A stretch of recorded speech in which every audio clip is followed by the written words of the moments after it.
Hiya, my name's Zack and I'm a copywriter based up in Edinburgh. The talk that I would like to submit today is essentially just an article that I wrote for Hijack magazine. Hijack magazine is a magazine that was put together by some professionals in the creative industry up here who realised that graduates have been robbed of their degree show this year because of the coronavirus pandemic. So what it is a collection of articles and advice from industry professionals alongside the work that comprises the student's portfolio. So it's in a really lovely place, showcasing the best of the talent that's in the industry and the talent that's about to enter it. So with that in mind, the article it's primarily focused on graduates just starting out their career, but I do feel that some of the thoughts and ideas expressed are relevant and useful to anyone, any person at any stage of their career in advertising. So I'll just run through it.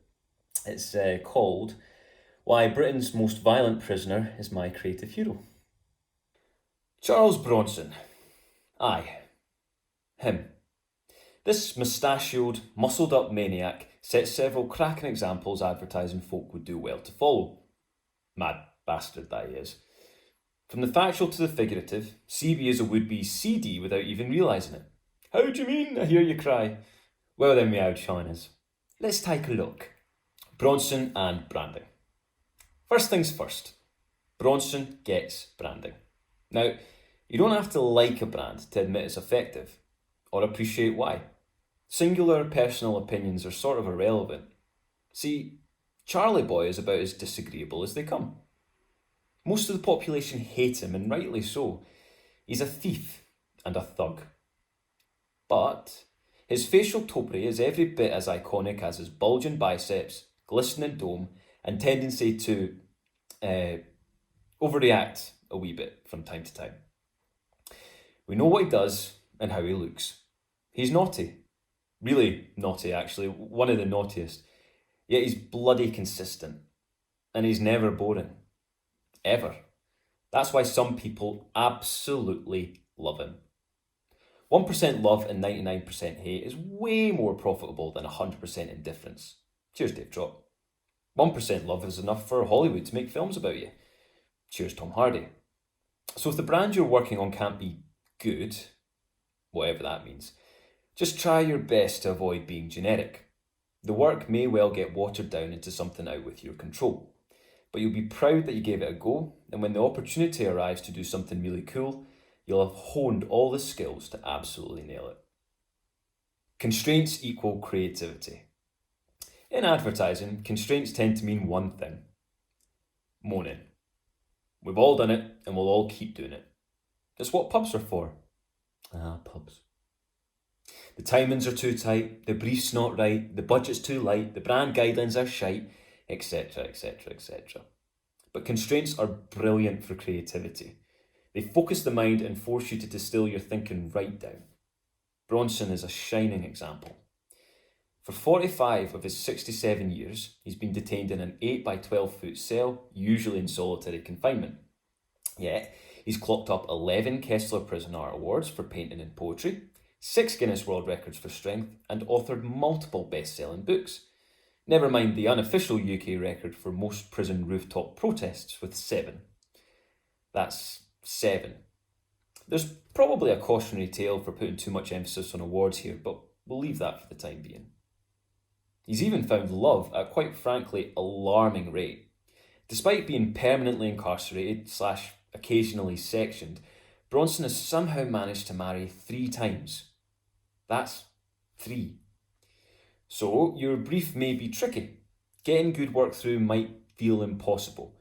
Bagging that first job in a hugely competitive industry during the coronavirus pandemic might feel like a gigantic order.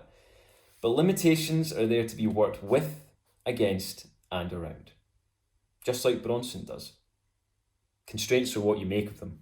If anything, you should look to add more if your proposition isn't completely airtight.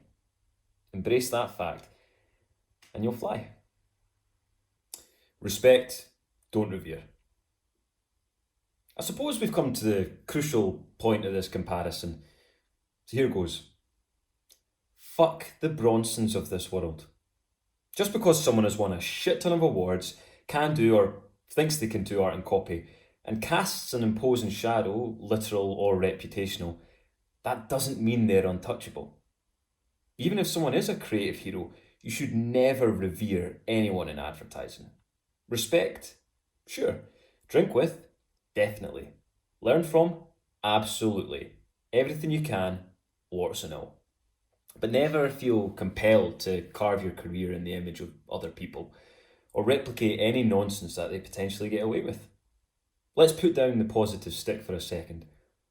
Advertising and marketing is a business that mixes creative temperaments with cold, hard capitalism. It's mostly well fun, but there's occasional shitty behaviour, which can happen at any part of the process and come from any one person.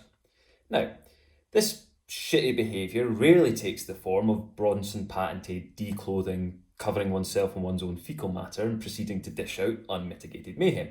But, alright, maybe once, but in that planner's defence, the espresso machine had been broken for nearly half an hour. Nevertheless, you might find yourself on the wrong end of occurrences like less than useful feedback, or unfair time pressures, or passive aggression, or extreme dearth of praise, or credit pilfering. What's worse is you might feel you have to accept it because you love your job and feel lucky to have it. Nah. Try not to tie your self-esteem to colleagues or clients' treatment of you or your work. Always remember you're talented, motivated, and offer something no one else could. Because no one else is you. True creativity comes from difference. Anyway, the vast majority of your colleagues and clients won't be Bronsons. They'll be kind, accomplished, gracious, and appreciative. Belly laugh funny too. And if they're not, then off you pop. It's as simple as that. Lights out. To wrap up then, your creative hero doesn't have to be your actual hero. Mine's Andy Murray, by the way, but that's another article for another day. In fact, it helps if they're not. It's easier to stay objective. Whoever yours may be, learn from their good examples and even more from their bad. Look at Bronson. He's brand, art and copy. A one-man team in payroll's wet dream. But harmful behaviour isn't big, isn't clever, and benefits no one in the long run. So be distinct and don't seek to duplicate people or work. And remember, it's only advertising. It's lucky to have you. I'd say stay out of trouble, but that's the exact opposite of what you should be doing. Definitely stay out of Bronson style trouble though. So that means no armed robbery and no aggravated assault. I know it's a lot to ask. Goodbye.